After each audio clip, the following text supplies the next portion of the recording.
Well, it's Wednesday, and you all know what that means. As you probably know, WWE Evolve, as you probably can guess, we have Wendy Chu, of course, making her first title defense against Lady Luck. Now, as you know, many of the newer talents are now making aim for the both championships, the men's and the women's Evolve championships. So we'll see how things progress from there. And then, of course, we move on with AEW with having, of course, both Dynamite and Collision, which is going to be very interesting. We do have, of course, the AEW World title on the line, the TBS Championship, and very other matches as well. That was going to be a lot of fun to enjoy. So I can't wait to do that. But first things first, of course, we have Stardom. Now, as you know, they already begun the annual Golden Week Fight Tour. Well, I will be doing this little by little until a perfect timing comes in. So we're going to be doing the one they did in Takamatsu earlier this month. So that's going to be a lot of fun to take a look at.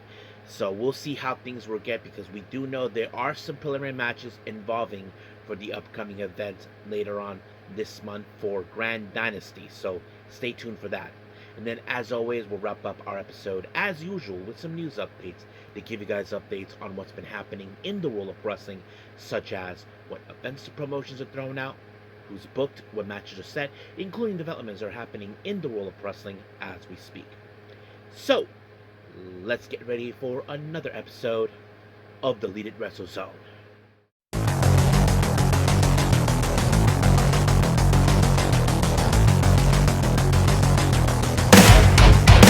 Are you ready?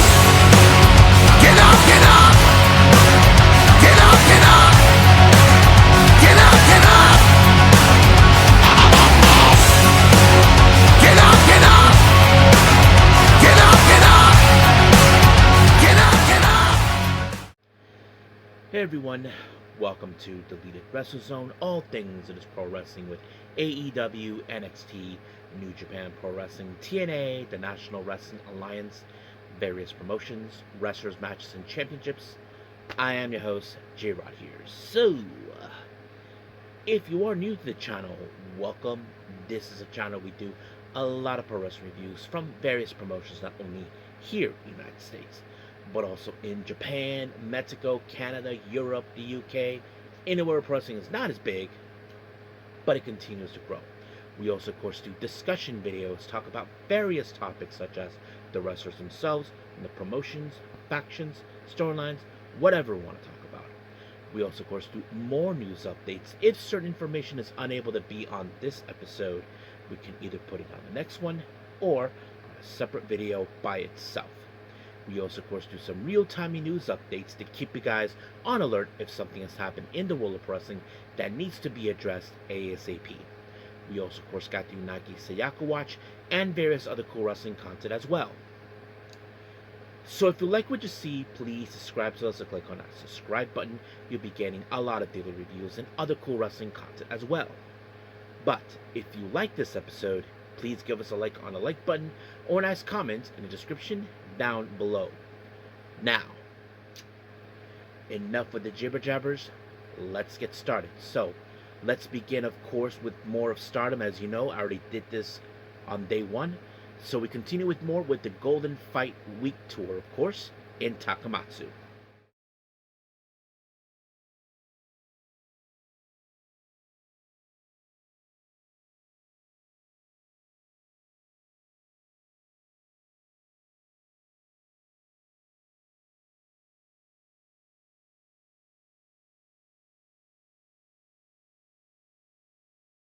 Alright, so as you all know, Stardom has begun the annual tour known as Week that happens in pro wrestling, the Golden Week Fight Tour, of course, and they just recently did one, of course, at another town, but this time this one is in Takamatsu, of course, and it happened on the 1st of May at the Symbol Tower Exhibition Hall.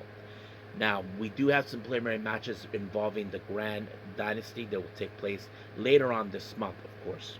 Now, our first match, we have the members of Hate, more specifically Azusa Inaba and Raka, taking on Emma Maishima and Hanako. Now, obviously, when it comes to the dynamics of this match, we know exactly what Hate can do. They basically, of course, use whatever tactic and dirty move they'll pick up the win. But when it comes to my Shima and Hanako, well, Hanako, we know she's strong, she's capable, but Emma Shima, of course, well, we know she has been picking up the slack, and all that. As you know, she's the winner of this year's Rookie of Stardom. But um, it was unfortunately that she ended up being taken out by, of course, Azusa Naba with a pump kick, and just like that, 1, 2, 3, it was done. Next up, we have Rianne and Xena taking on the Cosmic Angels, Yuna Mizumori and Natsupoi. Now, of course, when it comes to, of course, a preliminary match, this one involves Xena and Yuna Mizumori. As you know, Xena is aiming for the high-speed belt, and that's exactly what's been going on here. But however, in this match, as you all know, in recent times we have seen Rianne like to stomp the foot of her opponents. In the first time she did this, it was with, of course, Yuna Mizumori acting like she was 12 years old. But however, Natsupoi decided to give her a taste of her own medicine, and I thought it was really funny. It's because the only reason she was stomping on her foot is because she called her Akipoi. Apparently, from what I understand now, it means evil poi. And I wouldn't be surprised if she got that from you know who. We're talking about Maki Ito. And of course, I did mention Maki Ito has her sights set on her to hopefully join the Ito Respect Army. But in the end, of course, Xena once again gets another win over Yuna Mizumori with the bridge. And just like that, 1, 2, 3, it was over. Next up, we have God's Eye, specifically, we have Matoi Hamabe joining God's Eye, my bad. She teams up with Rana Yagami, our current Future of Stardom champion, and Lady C. They take on, of course, Mi Vida Loca, consistent of Akira Kurigani, Izuki Aoki, and Zuzu Suzuki. Now, obviously, we know that there's certain dynamics of this match when it comes. Hamabe, as you know, who is still getting her footing in, of course. Fortunately, she ended up being lost to Akira Kurigani, with Izuki Aoki being pinned, and just like that, 1, 2, 3, it was over. The next match, well, this one does have a preliminary match. We have Kikyo Furuzawa and Maki Ito teaming up with Waka Tsukiyama and Tabitha. They take on Ane Kanaya and the other members of the Cosmic Angels, consistent of Sayuri Anu, Aya Sakura, and of course our Red Belt champion, and of course the other half of the New Blood Tag Team belts with Aya Sakura, Sayaka Kurara. Now, remember, this is a preliminary match. Maki Ito issued a challenge last month against Sayaka Kurara for the red belt, and practically, you probably can guess how things were going to be. We know in the last match, Sayaka Kurara was able to pick up the win, and once again, she pulled it off by applying the violet screwdriver on Furuzawa, and just like that, 1, 2, 3, it's over. However, of course, there was a bit of a post-match promo between Kurara and Maki Ito, so we will see more of them during the Fight Week tour. So I will try to catch up to this tour as much as possible. So let's move on more with more of the other matches they have in this one. We have an interesting combination of team-up, FWC. Koguma and Azuki team up with the ladies from God's Eye, consisting of Tomoka Inaba and Ami Sori. They take on Rianne, who is in fact doing double duty as well, teaming up with Neo Genesis in this matter. And I thought it was a pretty fun match, not gonna lie. But of course, we probably would have expected Rianne doing her usual. She actually stomped Tomoka Inaba's foot. Typical her being a 12-year-old, of course. But in the end, it was Amasaki that picked up the win, surprisingly towards Koguma. And just like that, 1, 2, 3, it was over. Then we did see a post-match promo with Neo Genesis and Rianne. I wouldn't be surprised if FWC become the next challengers for the tag belts, which Azumi and Miyu Masaki have in their possession. So that is something that could be expected, but we just have to wait and see. Now, our main event, we have the members of 8, consistent of the Priestley, Saya Kamitani, Natsuko Tora, Rina, and Konami, taking on a very interesting combination.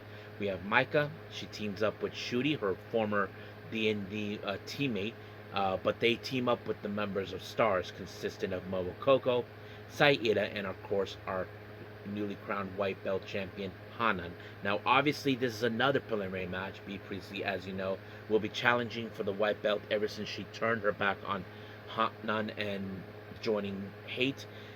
But of course, we know the kind of tactics that Hate do. They like to play dirty games, dirty tricks, that sort of thing. But unfortunately, that didn't do any well for her because in the end, it was Saida that took out Konami with the brainbuster, and just like that, 1, 2, 3, it was over. And of course, Stars, Micah, and Shooty close out the show, and just like that, it was over. I have to say it was a pretty good show. Can't wait to see what's going to happen. The ones they did during the Golden Fight Week tour. So we're done right now with Stardom. Let's move on with our next review, and that is of course, WWE Evolve.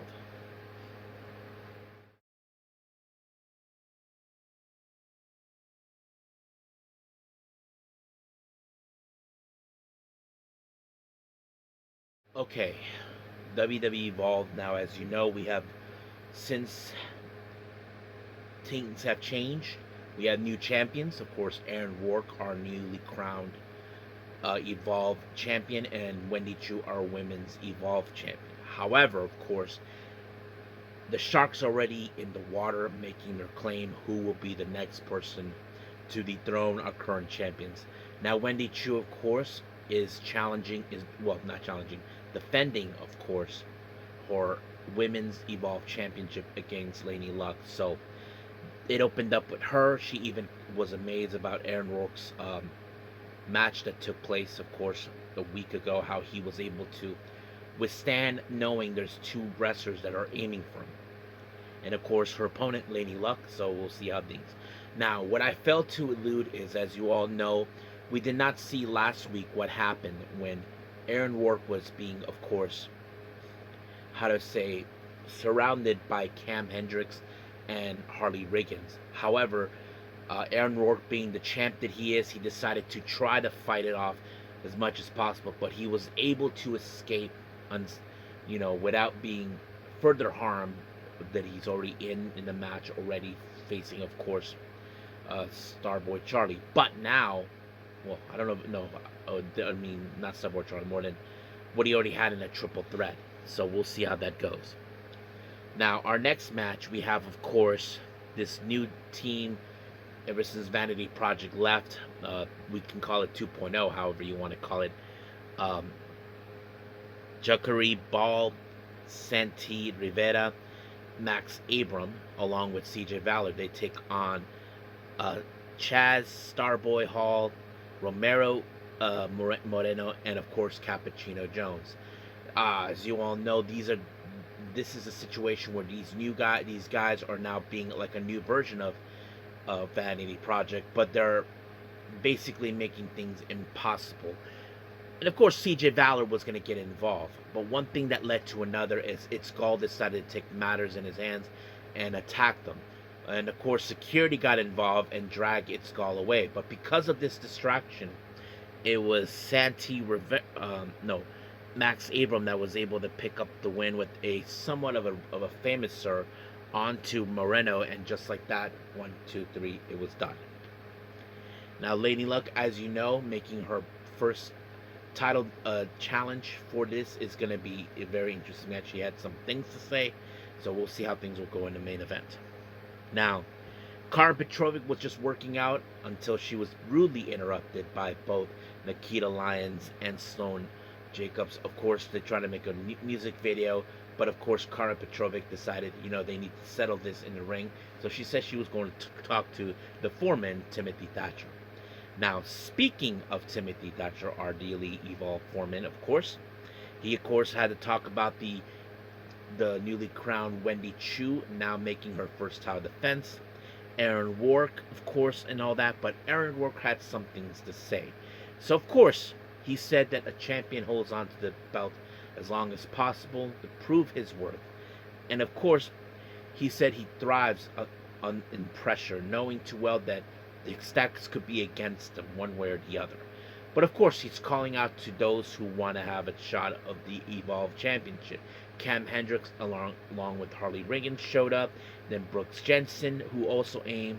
Then, of course, Tristan Jones, Dorian Van Dux and Tate Wilde. However, of course, the foreman decided not to let this happen, so he decided that Cam Hendricks, Brooks Jensen, and Tristan Jones and Dorian Van Dux will in fact face off in a four-way.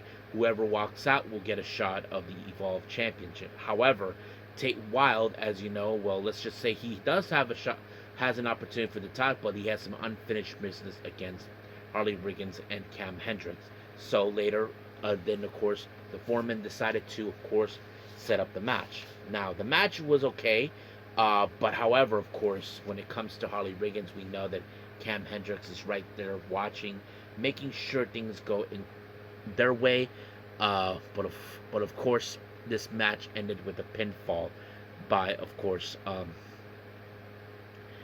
by Tate Wilde when he countered it. But however, Cam Hendricks decided to beat the crap out of him because they don't like to lose, and that's how things ended right there. And then of course Dorian Van Dux made a video promo, of course, about the Evolve title and his match at the four-way #1 contendership. So he is believing that he is confident enough to believe he could walk out as the next challenger. But we'll see what happens next week. Now our match is the Women's Evolve Championship. Wendy Choo making her first title defense against Lady Luck. I thought this match was pretty incredible. I thought it was really impressive. Wendy Choo really showing what she can do. But however, this match was spoiled out of nowhere from both Nikita Lyons and Sloane Jacobs. Try to prove their point that they're the ones in charge of the women's division. However, Karen Petrovic showed up. It seems that she's aiming for Sloane Jacobs. And then, of course, we did see Petrovic making her way to the ring. It cut off the same way matter we saw the last week. So we'll see how things will go. Hopefully they show us exactly what happened, but we'll leave things as it is. So let's move on, of course, with our last review, AEW.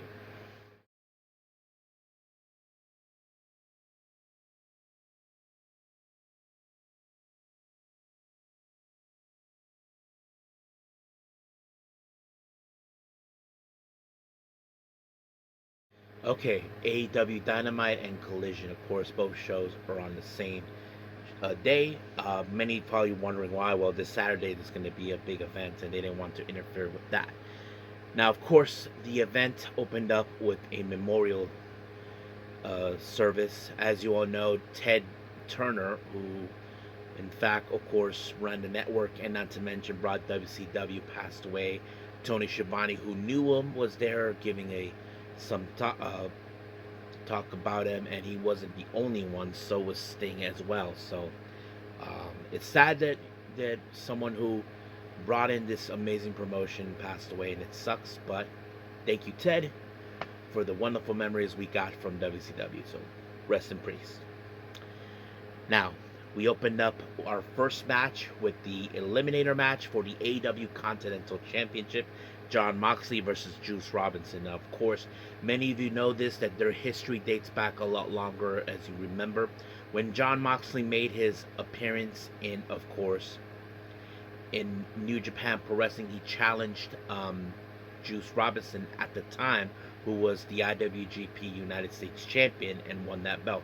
So you can tell that this is a rivalry that was long overdue. But man, this match, they went up to their limits. I mean, they were really want to destroy each other no matter what. But unfortunately, Jon Moxley was able to walk away with the win when he applied the Bulldog choke, and just like that, it was over. Now, speaking of Jon Moxley, we did see clips of Will Ospreay training with the Death Riders. Looks like Will Ospreay is determined, is like trying to catch up, but of course, with Jon Moxley acting like he thinks he's some sort of messiah, try to tell him certain things, about that, but we'll see. Now, we have our next match, which is a double jeopardy, of course. Dax Howard, who we rarely see in singles action, takes on Orange Cassidy. So it was going to be a chaotic event. But however, we did have a somewhat of a lumberjack siding with Dax Harwood. Not only Stokely Hathaway and of course, what's his name? Cash Wheeler. They had the dogs with them as well, and I forgot. And RPG Vice too. However, Orange Cassidy not only had the other members of the conglomeration, but they also had, of course, the Young Bucks and Edge and Christian. So you can tell how that was going to turn out one way or the other. But of course, it was Orange Cassidy that picked up the win, and just like that, it was over. However, the melee began from both sides. I thought it was very interesting, but it was Orange, the conglomeration, the Bucks, Edge, and Christian that get the last laugh on this one. So we'll see how things will progress even further. Now, Chris Jericho, as you know, since his returning, he's been dealing with Ricochet, who's been telling him, just leave. No one wants you here, pal. I'm the one who's the bigger star. But however, Ricochet feel, okay, you know what? Since you're not going to listen, we're going to destroy you in the matter that you remember. So he said that there's going to be a stadium stampede, and that is something that he was going to do. And then, of course, he did whack Ricochet, and then Teo Leona, and of course Bishop Khan tried to handle it. But luckily, the Hurt Syndicate showed up. It seems that they still have some unfinished business with the man. So we'll see where that goes from there. Now, Mina Shirakawa and Harley Cameron are still dealing with the whole thing. Now they have to face off against Chris Statlander and Hikaru Shida. So, of course, Mina Shirakawa is trying to motivate her, give her some, fire in her to get riled up, and it kind of was working there. Well, we'll see how things go on in the tag match. Now, our next match is the AEW International Championship. Okada defends it against Brian Keith. Now, of course, I wouldn't say Brian Keith is a perfect choice, but he was able to withstand whatever Okada threw at him. But unfortunately, it was not enough until, of course, Okada applied the Rainmaker, and just like that, 1, 2, 3, it was over. However, he now during the post-match, he put out a promo now saying that he's aiming for the AEW World Championship. And this is going to cause a problem within the Don Callis family. Now, Don, I know you think you're a genius, but you're an idiot. You have everybody who wants it, even Andrade. So you don't know that your own faction is gonna fall apart. Now, Jet Speed had a little video promo putting out. Kevin Knight is challenging for the AEW World Title against, of course, Darby Allin. So we'll see where that goes. Now, the Ops put out a video promo. Well, Samoa Joe, as you know, is talking to Will Ospreay, trying to tell him, hey, you shouldn't be hanging out with them. You remember what they did to you last time. So he's stinged that you're not listening to a damn word I'm saying. So he has a problem with the whole mess. Now, our next match is a women's tag team match. Harley Cameron and Mina Shirakawa face off against Chris Statlander and Hikaru Shida. Well, it seems things were going great from the very beginning, but however, of course, we can see a bit of situation with Statlander and Shida, but in the end, it was Shida that walked away with the win with the Falcon Arrow onto Harley Cameron, and just like that, 1, 2, 3, it was over. Now, Swerve Strickland, as you probably know, he is on the hunt for Bandito, so it seems that he wants him, and of course, Bandito, along with Brody King, are paying attention what's going on. As you know, Bandito did not like what Swerve tried to do to his fellow brethren, of course, Brody King. So you can tell how that's going to turn out right there. Our next match is the AEW World Championship, Kevin Knight versus Darby Allin. I have to say, this is where, of course, Kevin Knight went up to his limit. Try to do whatever it takes and possible. He knows that Darby Allin can take whatever he throws. I mean, you can put him through concrete. You can put him through the metal post. All of it. I mean, it was crazy. But however, Darby Allin was able to survive it when he applied 2 coffin drops. And just like that, 1, 2, 3, it was over. And then Singh showed up to give him the congratulations and show that he is, in fact, he is AEW's world champion. However, MJF, as you know, has been determined once again, demanding a rematch for his title. But of course, Darby Allin is not going to give it to him. However, Okada is now asking for a shot at the belt, and that's exactly what he's going to do.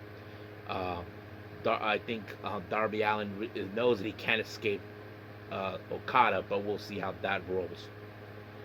Now, we did see an interview with Doc Sampson, who is the AEW's medical doctor on site, talking about Will Ospreay. It seems that Will Ospreay is doing okay and everything else. It seems that whatever training he's been getting from the Death Riders, it's working. However, there was one thing that Will Ospreay did clarify.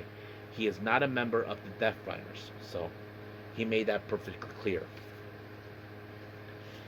Now, we did have a match, AR Fox versus Mike Bailey. Nothing too special, but there was some good moments of this match. I mean, some good spots. But however, Mike Bailey was able to walk away with the win with the Ultima Weapon. And just like that, 1, 2, 3, done. Now, Wilton Nigel, as you know, put out a video promo saying that she is putting open challenges against anybody who's willing to take a shot at her. So, I have to say she is willing to defend this belt to the fullest, but the real question is who's going to be the lucky one to do so. So we'll see. Now, we did see a bit of, then of course Pac, as you know, along with the Death Riders. Well, Pac has a direct message to Darby Allin. As you know, these guys have dealt with Pac mostly had dealt with Darby Allin in the past. So also another person is aiming for the belt. Now, this is one of the things that those who want to have a shot of this belt need to be worried about, because they're coming from the woodworks. So we'll see where that goes. Our next match, we have Jamie Hayter taking on Sky Blue. As you know, Jamie Hayter, along with Alex Windsor, have been dealing with the Triangle of Madness in every way possible. But however, Jamie Hayter took out Sky Blue with an avalanche Haterade from the top rope. And just like that, 1, 2, 3, it was over. But of course, we did see in the post-match Triangle of Madness being there. But of course, they made... Jamie Hayter had no choice but to watch how Hayter decided to manhandle Sky Blue in the worst way, like seeing you can't do nothing about it, I'm beating the crap out of her. So we'll see how that goes.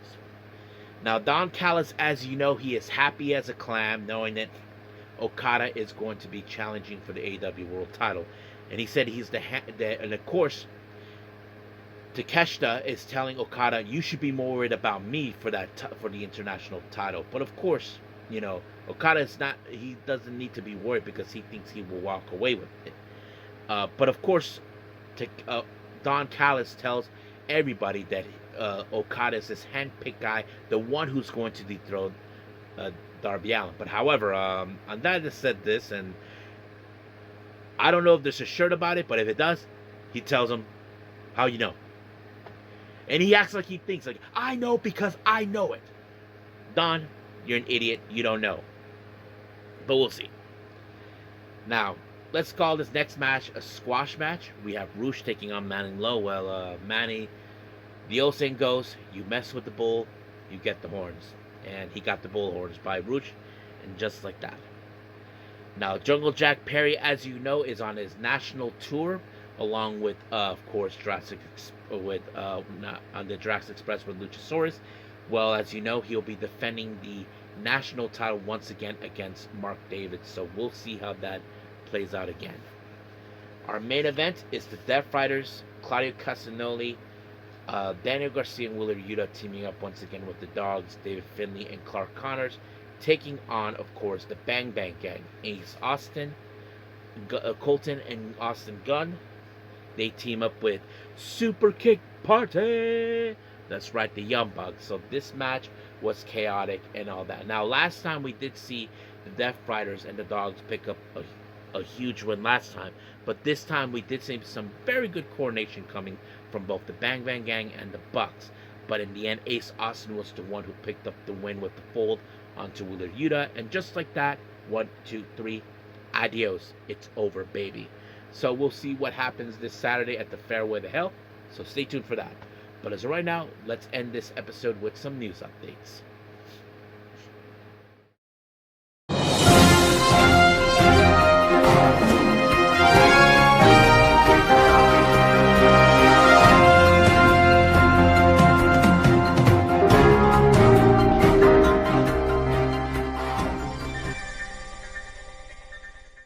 Okay, so welcome to our news updates. So as always, let's begin with some upcoming events, of course, starting with GCW. Now, we do have a whole lot of events coming up.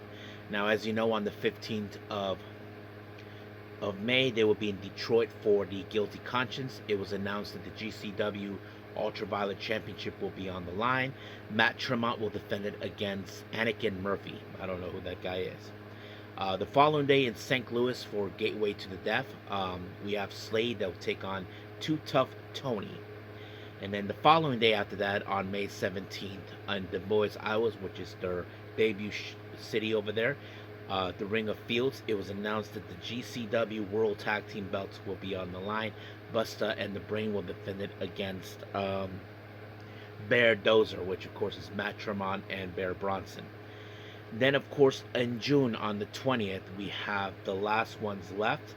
It was announced that Shotzi Blackheart will be in action to take on the base god, Gringo Loco. And then, of course, names have been added for upcoming events later on in that month. On the 27th, for the America's Most Wanted in LA, they announced Marcus Mathers, Busta and the Brain, the Cowboy Way, and Slade. And then the following day on Phoenix, Arizona, for Life of Crime, Gringo Loco, Hollywood, Haley J, and Nick Gage will be there. So that's pretty much it for our GCW updates for that. Now, more on the upcoming events category, of course. We have Fantastica Mania on the 26th. That will happen in June 19th, of course, in Arena, Mexico. 2 matches have been announced. The CML Japan Women's Championship will be on the line. The current champion, India Tsuxis, will be defending it against Rina, who will be making her very first appearance in Mexico. And then, of course, we have Angel Del Oro and his brother Niebla Roja will be, in fact, of course, being challenged by members of the House of Losers, consistent of Dick Togo and Sonata. Then we have, of course, Wrestling Revolver with No Country for Old Manser. That will happen on the 12th of June. There's the Killer Goat Open Challenge. So Myron Reed and Killer Kelly are opening a challenge. I don't know what exactly it is, but it's been mentioned. WXW, which is a German promotion, has announced for their upcoming Grand Prix event that goes on the 26th and the 27th of September. They just announced Japanese wrestler and former GHC heavyweight champion and Triple Crown champion, and of course the Lidded champion, Katsuhiko Nakajima, will be making his appearance. So that's pretty much it for upcoming events. Let's talk about some developments. Peace W Insider has reported that Blake Monroe is expected to start making appearances in SmackDown, as you know, but this will happen at the end of the month. But some things could change according to what they report. I know this is something that's been mentioned, but we'll see. Boltin Oleg, it's been reported that he will be out of action for quite some time. His return date is still unclear, but it was determined due to an elbow injury that might have happened during the match. Utami Hayashishita's father went around and on his blog and mentioned that his own daughter, as you know, Utami Hayashishita, who just recently left Marigold, he just revealed that most likely his own daughter will end up becoming a freelancer. So it's still no no indications exactly what Utami Hayashishita is going to do. Now, some people speculate that she may be returning to Stardom. I highly doubt that. But however, being freelancer, I wouldn't mind that at all, because I know most wrestlers feel that being a freelancer gives them a lot more leeway where they're going to be. I mean, look at how things have been working out for Unagi Sayaka and a few others. Not to mention, Unagi is teaching Hikari Noah that she's better off becoming a freelancer. You decide where you want to go. So that's how it works out. Now, there's been a lot of talk recently about Aleister / Malakai Black. Now, as you all know, him and his wife have been mentioned that they have left, they were released from WWE. However, the talk has been mentioned that he might be, that there's the chance that he might return to AEW. Now, however, I did mention recently that some talents don't want him there. Now, Tony Schiavone was amongst those who was been surprised about his release and all that, which is very interesting. But however, it was later foretold that, of course, AEW denies the negotiations with Malakai Black, and this was coming from Sean Ross Sapp, of course. I mean, yeah, as you probably can guess, there has been talk that Aleister Black, or Malakai Black as we know him, might have burned some bridges, so we'll see about that too. Now, Will Ospreay, as you know, was mentioning about, of course, the possible a few things. He did talk about the possibility maybe New Day maybe coming into AEW. He said that they're wonderful human beings, and he said he would love this to see them there. But he said there's nothing but wonderful things about them. He even mentioned about, of course, how Tony Khan paid for his surgery, as you know, his neck surgery. He said that that's the amount of money that he paid for was about the amount of buying a house. I mean, I don't know how much it costs a house down in the UK, to be honest with you. But yes, and that kind of sets it up right there too. Now, as you all know, Evil made his appearance in NXT, and he's going by the name of Naraku. Now, however, there was an indication that the name that they was planning to use was Nox Narijin. However, it's now been reported by Brian Alvarez that most likely this name could be the name that's going to be used by none other than Hiromu Takahashi. As you all know, there's been talks about him making his way to WWE. We'll just have to wait and see what happens until then. But for now, this is pretty much what we have for our news updates, so let's call it a day. Well, I hope everybody enjoys this episode coming up. We do have TNA and Ring of Honor, I believe. But however, some things can change. However, I also want to say I messed up. I did not know there was another New Japan show, and that's on me. My bad. I apologize. Or better yet, there we go. So yes, I'll see if I can try to do that instead, but we'll see how things will go from there. But for now, the priority is Ring of Honor and TNA. But like I said, certain things can change, so we'll see how things will happen. But as of right now, I'll say this, that I will see you guys in the next DWZ time, same DWZ channel. I must bid all of you adieu. So, goodbye, and have a nice day.